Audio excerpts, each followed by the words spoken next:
If you keep asking life to change and nothing changes, the problem is that you keep asking.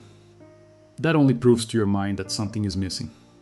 The people who unlock abundance fast aren't the ones who ask the most. They're the ones who already live like they have it, and today I'm going to show you how. Before I show you that, let me ask you for something quick. Subscribe, because every week I bring you a different way to unlock money and mindset. And leave a like, because it helps this video reach other people who are also tired of asking and never seeing results. Let's get into it. We all grew up hearing the same recipe. Ask for what you want, visualize it as if it already happened, give thanks before you even see the result show up. And you did that. You really did. You lay in bed at night repeating what you wanted for your life. You asked before falling asleep. You asked again in the morning. Almost like a ritual of hope, just to hold on to faith for one more day. Nobody taught you that to mess with you. I know your intention was always genuine. You just wanted to believe there's a logic behind abundance, that asking the right way unlocks the right result. That's the promise we hear all the time. Ask correctly, and the universe delivers. Except here's the detail almost nobody explains to you. Asking and having aren't the same thing. And that's exactly the difference most people never learn to see. Because if asking correctly actually solved it, why do so many people keep doing everything right and still stay stuck in the same place? The answer starts somewhere nobody ever told you about. Asking shifts where your attention points. And wherever your attention points, your mind goes hunting for proof. This isn't mystical, it's just that simple. When you keep asking for clients, your head spends the whole day checking an empty inbox, counting the days without a response, noticing every sign that it still hasn't arrived. You're asking for abundance, but what your mind is actually registering is the lack of it. It's like holding a magnifying glass over a stain on the wall. The more you look at it, the bigger it gets. Not because the stain grew, but because now that's all you can see. Every request you repeat like that without noticing doesn't reinforce what you want. It reinforces the state of someone who still doesn't have it. You feel it in your bones. You ask so much, and you still only find reasons to keep doubting, and that's just the first problem. Because asking doesn't stay in your head. It changes what you do with your own hands.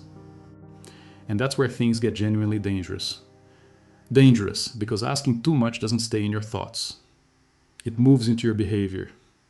You start turning into a watchman over your own results, keeping an eye out the whole time to see if it's already on its way. The more you check whether it worked, the less room you leave to act naturally. The anxiety of checking starts replacing real action without you even noticing when it began. You post content asking for clients. You don't see engagement within an hour and you delete it. Not because the idea was bad, because the watching kicked in before the patience did. And there's a big difference between that and acting with consistency. One thing is doing something just to do it, restless, aimless, only to relieve the anxiety. Another is acting calmly, even without seeing a result right away. It's like a fisherman who fidgets too much with his own net, adjusting, checking, pulling too soon, and ends up letting go of the fish he'd already caught. You try, but deep down you're just waiting for a sign.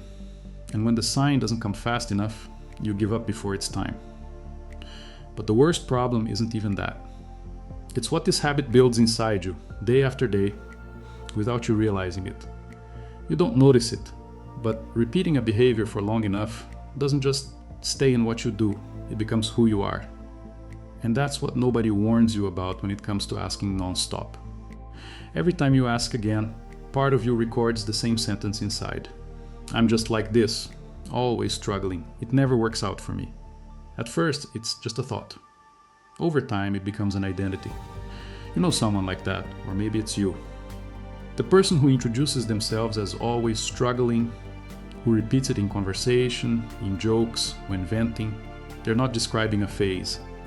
They've repeated it so much that it became who they are. It's like sewing one more pocket onto an old piece of clothing instead of changing clothes. You keep patching the same identity of lack, trying to fit a new request in there, when the problem was never that the clothing had too few pockets. It's the clothing itself. And the real damage isn't just failing to get what you want. It's reinforcing every single day who you believe you are. Every repeated request is one more brick in the wall of lack, stacked there with your own hands. Maybe the problem was never what you were asking for. Maybe it's who you became from asking so much. And here's the part almost nobody tells you. You're not asking for abundance. You're practicing lack every day without realizing it. This isn't a character flaw. It's not because you're weak or not trying hard enough. It's something built repetition after repetition, and it's painful to admit because it means this has really been hurting you. If asking isn't the way, then what is? And this is exactly where most people get stuck. They know the problem is a lack identity, but they don't know how to get out of it on their own without a method to follow.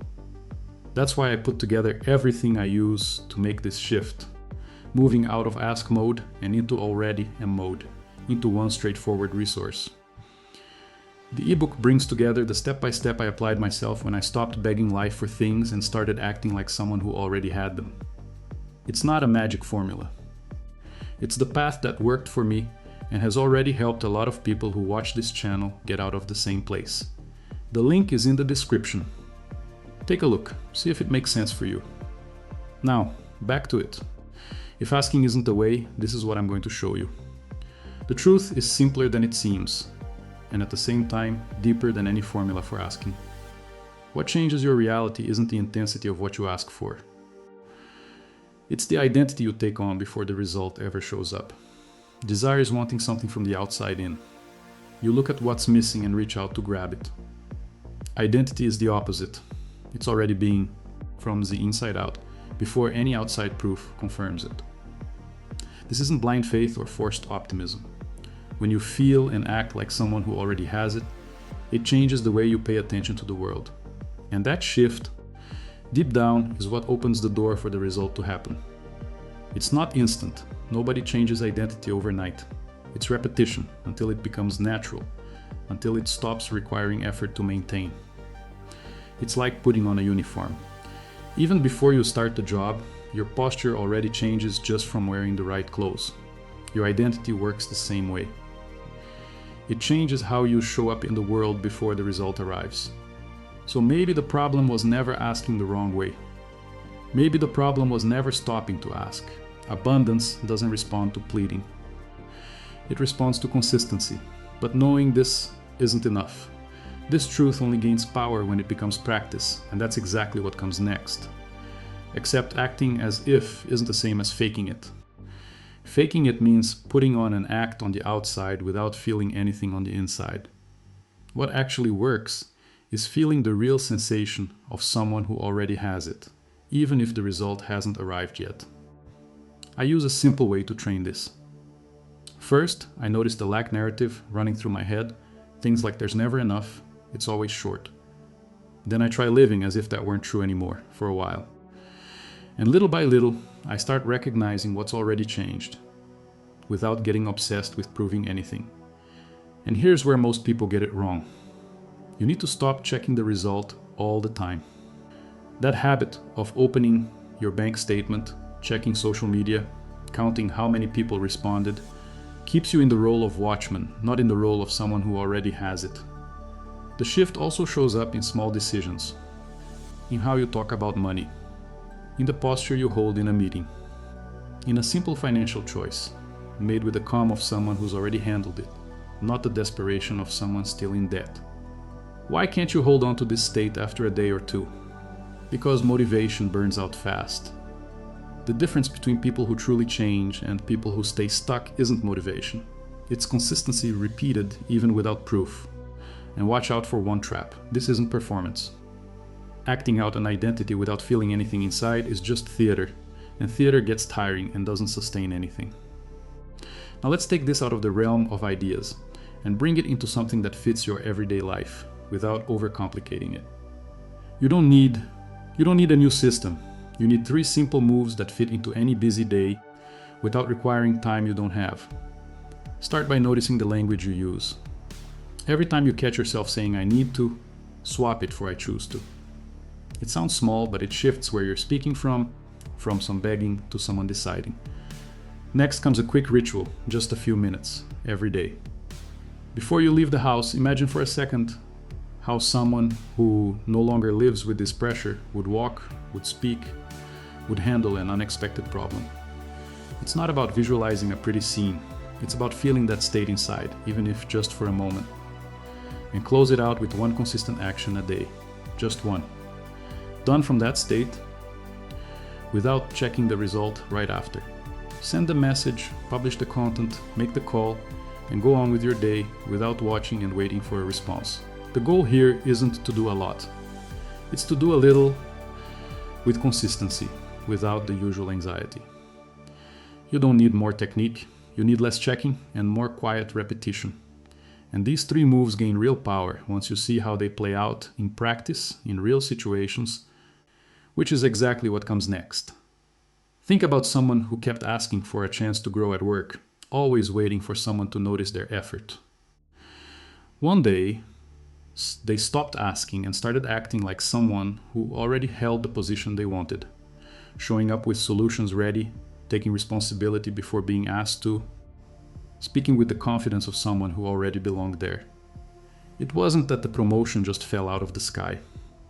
It was that they became someone hard to ignore. Because they stopped waiting for permission and started acting like someone who already deserved to be there. Another example, someone in debt who kept repeating, "I don't have it." They swapped that sentence for "I'm getting organized." It sounds small, but from that point on, they started writing down every bill, building a small payment plan, and making one small financial decision every week. Their routine changed visibly, not because the problem disappeared all at once. Debt doesn't vanish with an affirmation, but because the way they dealt with it stopped being avoidance and became organization. Notice this. The change didn't start with the result. It started with how these people began treating themselves. This isn't a guaranteed formula. I don't know how long it's going to take in your case. But even with the right path, there are still traps that can pull you back into the old mode, and that's exactly what we need to talk about now. There's an important caution here. This doesn't replace practical action in a real emergency. If a bill is due tomorrow and you're short on money, what solves it isn't sitting there feeling abundant. It's acting, calling, negotiating, solving the concrete problem in front of you. Changing your identity works to dismantle a pattern that traps you on the inside. It doesn't work as a substitute for an urgent real-life decision. One doesn't cancel out the other. They work together. And it's worth knowing something else. You're going to slip. At some point, you'll go back to asking, to doubting, to checking the result again. That doesn't mean it didn't work for you. It means you're human, and rebuilding identity is training, not a switch you flip once.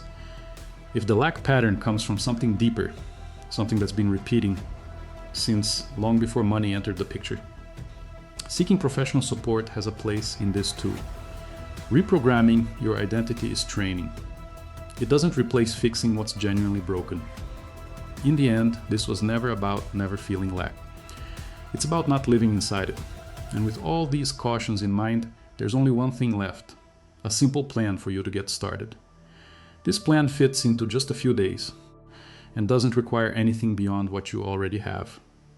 Start by simply noticing the language coming out of your mouth. Swap "I need to" for "I choose to" every time you catch it.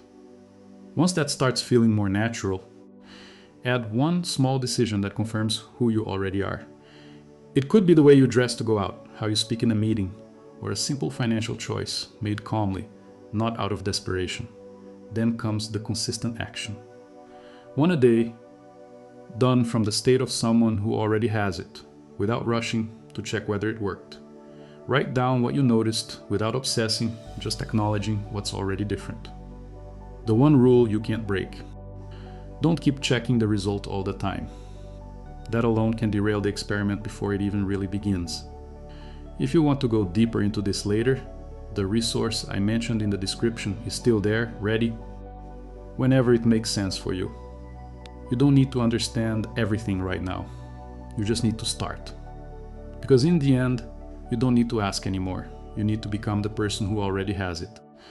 If you made it this far, you already understand the difference between asking and becoming. You've seen why asking too much keeps you trapped in lack, sabotages your own actions, and over time turns into identity itself. That alone changes how you're going to handle your life starting today. And if you want to keep this shift going for real, don't stop at theory. The ebook I mentioned has people who applied it and came back to say it changed the way they handle money, work, and decisions, not just positive thinking. The link is in the description waiting for you. Tell me down below, what lack phrase do you notice yourself repeating the most about yourself? The one that comes out without thinking, like there's never enough, or it's always short. Write it in the comments. Just naming it is already the first step to seeing it. Subscribe to the channel because I bring new content on this several times a week. Less empty mysticism, more real understanding of how your mind traps or unlocks your life. And if you know someone stuck in this cycle of asking and never seeing results, send them this video. Sometimes what changes the game for someone is just hearing this at the right moment. Now it's up to you. I'll see you in the next video, Manifestor.